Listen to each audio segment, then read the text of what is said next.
Hi, I'm Jennifer Stark with Stark Wellness. Today I'm going to be sharing with you my blog post titled How to Stop Putting Life on Hold and Enjoy It Now. I'm giving you a bit of a jungle view, and we may get a few birds coming by if we're lucky, maybe a couple monkeys swinging in the trees. But for now, just enjoy some nice leaves falling. First, I'll introduce myself. I am a life, love, and wellness coach. I help men, women, and couples figure out what's keeping them from being happy and healthy so they can overcome those blocks and determine and implement steps to truly improve their lives, relationships, and physical and mental health.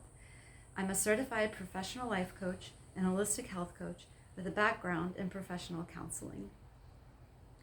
So let's get started with the blog post. How to stop putting life on hold and enjoy it now. Are you putting your life on hold? What do you say you have to put off and don't deserve? You should save for later. You can't do right now. I spent years putting dreams on hold, worrying about what others might think, feeling guilty, devaluing myself, waiting for circumstances to be just right. But no longer. How about you? Do you convince yourself, like I have before, that you're being practical?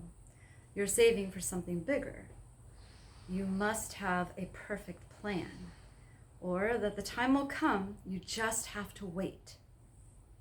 Of course, it's good to plan, to aspire and dream, to set goals.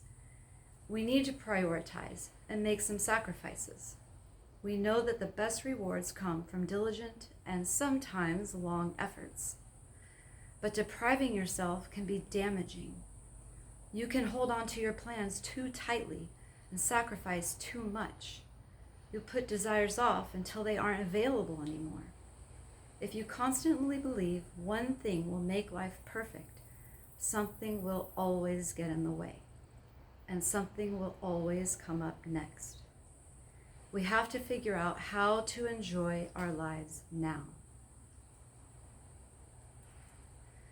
So I've got 7 sets of questions for you. You may want to stop and pause after each one, or give this a whole listen and come back and take more time with it. Number 1, are you expecting everything to be better if you do or get that one thing? I've often had this mindset, only to discover that I was still not satisfied. I always had one more thing I wanted in order to be happy. I firmly believe I am married to the right guy. I have the son I always dreamed of. I'm maintaining my ideal weight, and yet I still want more. I always will, but I will choose to always celebrate what I have and what I have accomplished, even the little steps I take towards a big goal. There's no defined finish line in life. We have to raise our arms up and cheer each step of the way. Consider how you can derive instant happiness as you truck along the path and explore your surroundings and options. The second question, what emotions and beliefs are keeping you stuck? Is it fear, self-doubt, guilt, perfectionism? And where did those come from? Do you say any of these to yourself? I might fail. I can't try anything new. I'm not good enough, not smart enough, tough enough. I won't follow through. I don't deserve goodness. I can't think of myself. I must put others first. Everything has to run smoothly. And what else? Think back to where these statements came from. Did someone in your past say these things to you? Did you give up on yourself somewhere along the way? You don't have to believe these words now. How can you challenge or reframe these thoughts? I'll give you some examples. Here are some better things to say to yourself. I might succeed. It's difficult to learn something new, and I will offer myself patience. I'm getting better at this every day. I can start reading, watching tutorials, and learning more. I can build up strength for this. I do follow through on a lot of things. I do deserve goodness. It's okay to fulfill my own needs. It's okay and necessary to make myself a priority. Things may not run smoothly, but I will adapt. So lift and empower yourself to move forward now. Question 3. Are you putting your needs aside to serve others? Do you feel guilty when you do anything for yourself? Do you also feel resentful, frustrated, or exhausted? Are you afraid that if you take some me time, it'll appear that you're not keeping up with the house or your work? Well, how will it appear if you collapse from exhaustion or break down in tears from overworking and overstressing? If you don't pay attention to your own needs, you could actually hurt those around you. Your resentment, frustration, and exhaustion will lay bare. To give others your best, you have to take care of yourself so you can be your best. When I wait for my husband to volunteer to wake up with our son so I can go for an early morning run without guilt, I never get that offer or go for that run. When I just wake up and quietly grab my running shoes and head out, it turns out that the two of them wake up later and do quite well without me. Upon my return, we all reunite, and with love and joy. Maybe the only one demanding your constant service to others is you. Maybe you can give others opportunities to grow and fend for themselves while you recharge. You obviously are not neglectful and care deeply for others. So care deeply for you too. The 4th question, are you depriving yourself? There's no reason you can't treat yourself to that beautifully patterned maxi dress just because you have not lost 40 pounds yet. You deserve to look and feel beautiful now. You can resell it, take it in, or pass it on when you do lose the weight. Again, look at the reasons you're putting off your happiness and examine the emotions behind them. Are you avoiding purchasing the maxi dress because you're afraid you'll look horrible or bloated in it? Maybe the real issue to work on is body confidence. And for now, could you compromise and buy a beautiful, flattering sheath dress instead? You're worthy of happiness, and self-deprivation never leads to change. Turning yourself away from your desires won't help you lose extra pounds or look at yourself differently in the mirror.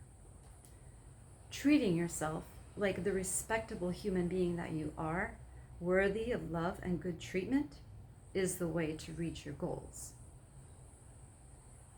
Number 5, are you struggling with perfectionism?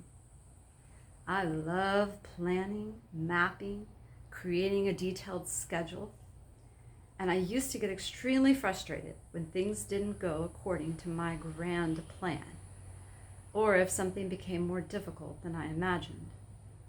I still get flustered, but I've learned to let go of the false sense of control and the pressure I put on the situation. Sometimes things work out better when I accept a deviation. We used to have a little dockside garden, and I would check on it every day, and I just couldn't help but smile when I saw all the little clusters of seedlings from where my son randomly scattered seeds, ignoring my perfectly planned spaces. He didn't understand the principles of companion planting and spacing, and I was actually happier for it. Perfectionism can lead to all or nothing thinking and get in the way of something being really good. But we can be happy where we are while striving for more, and we can seek pleasure in the pieces along the way. It's not about lowering your expectations. in case you fear that you won't try hard if you don't have high expectations. It's about expecting what you can reach and realizing that life can change. Also, it's about following a plan with an open mind and immersing yourself without attachment or trying to live up to preconceived notions. Number 6, are you covering up fear? For years, I used reason and rationality to put off starting a business. I wanted a holistic coaching practice incorporating all my experience in personal, marriage and family counseling, personal training, health coaching. It was a long-time dream. I told myself I needed to stay a little longer in my secure job. I needed to save money and find the perfect certification programs. I needed to find time to complete the programs. I needed to get an LPC. I needed a PhD. I needed to wait until my son was a little older, etc., etc. The truth? I was afraid that others might think I should stay at my secure job. I was afraid that I might not be effective or successful enough. I might not sustain a perfect marriage. I might acquire some awful illness that would make me less of an influence in the health realm. But something burned inside of me, long and strong enough that no tampering could hold back. I had to realize my dream or life was going to fly by. My marriage was going to become a scapegoat. My body was going to crumble from the explosion and my health was going to be smothered in ashes. Spoiler alert, I started my life, love, and wellness coaching business several years ago, and it turns out I can rock it. I wish I went for it a long time ago. See? Your worry might be practical. Perhaps you don't have the money to go back to school or refurnish your home. But is it possible there's another reason? Could your subconscious mind or ego be protecting you with the distractions of reason and rationality? Write down and deeply examine or talk with someone about your thoughts and concerns. Are you noticing any ambivalence? Perhaps that job change really isn't right for you, but maybe you're worried about how a new schedule will affect your family and how your household is run. So you've brushed off talking to your spouse about it. When you think of having something new or nicer, do you dismiss your wishes because you truly can't afford it? Or do you cringe at the thought of what your thrifty sister might say about your extravagance? What is smothering your flame? And what could you be rocking right now? And the final question, number 7, do you think this is just how life should go? Do you see your life as unalterable? Is it difficult to dream of taking different steps or alternate routes? Does the idea of changing trajectory bring on anxiety? Is it distressing to even contemplate a new path? Please recognize that these perceptions were constructed, and if you don't challenge them, they will leave you stuck. You are allowed to expand your mind. You're allowed to ignite your imagination and look beyond your experiences. You're allowed to question assumptions, think innovatively, deviate from the herd. So please try. The next step is to stop putting your life on hold and strike balance. Decide right now to live more fully, find more happiness, and love your life. If you need more support, I can help you. I've moaned and groaned like a champ, but I've discovered how to stop waiting for things to happen and how to start feeling satisfied. I can help you relieve yourself from guilt, conquer your fears, balance your work and self-care, manage your expectations, and bring your dreams to life. I'll help you stop putting your life on hold, and I'll tell you how you can get in touch with me in just a few minutes. But first, I want to share with you a couple more resources that you can find on my website that might be helpful to you. The first one is a wellness inventory and goal setting worksheets, or help sheets if you prefer that name. I have 2 pages that will help you assess the main areas of your life, and it'll lead you through celebrating your current successes and then planning steps to live a life you love. You can find those scrolling down to the bottom of this blog post. You can also find it on my homepage with a picture of the worksheets. Hundreds of people have already downloaded these worksheets and found them helpful, so I think you would too. And the second resource, if you really want to do something special for yourself, I think you'll love my 4-week email course, Renew. It'll guide you through focusing on one mind-body renewal topic each week. It's a perfect gateway to help you stop putting your life on hold. So Renew stands for Restore, Energize, Nourish, Empower, and Win Back You. So when you complete this program, you will feel super motivated and you'll gain the momentum you need to continue to create a life you love. So let me tell you a little bit about the content. So in week 1, you will create the perfect self-care program for you.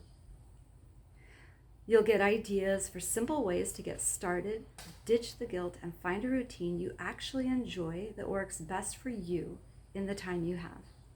Fill your cup first so you can help others. In week 2, you'll set intentions and boundaries for more joy, fulfillment, and happiness. You'll get the tools you need to create an intentional, balanced life, focusing on your needs while still giving back in ways that align with your goals, priorities, and dreams. Hello, more joy. And in week 3, you'll discover the food-mood connection and mindful eating. And this guide reveals how certain foods can affect your mood, your cognitive function, and things like bloating, etc. You'll become more intuitive about what foods energize you and what foods could be triggers for you so you can avoid those. And in week 4, you will create habits and routines that last. You'll be empowered to stick to your new goals and habits with ease, so you are set up for long-term success. So I hope that you enjoyed this blog post and what I shared with you today. If you need some help, if you're struggling with putting your life on hold, you can reach me at jennifer@starkwellness.com. That's Jennifer, JENNIFER, @starkwellness.com. Or just visit my website, which is starkwellness.com, STARK wellness.com, and you can find even more resources than the ones I mentioned for you today. You can sign up to be on my email list and receive my weekly-ish newsletter. But feel free to reach out and send me an email if you have any questions or concerns regarding this, and I'll be happy to reply as soon as possible. Thanks. Take care.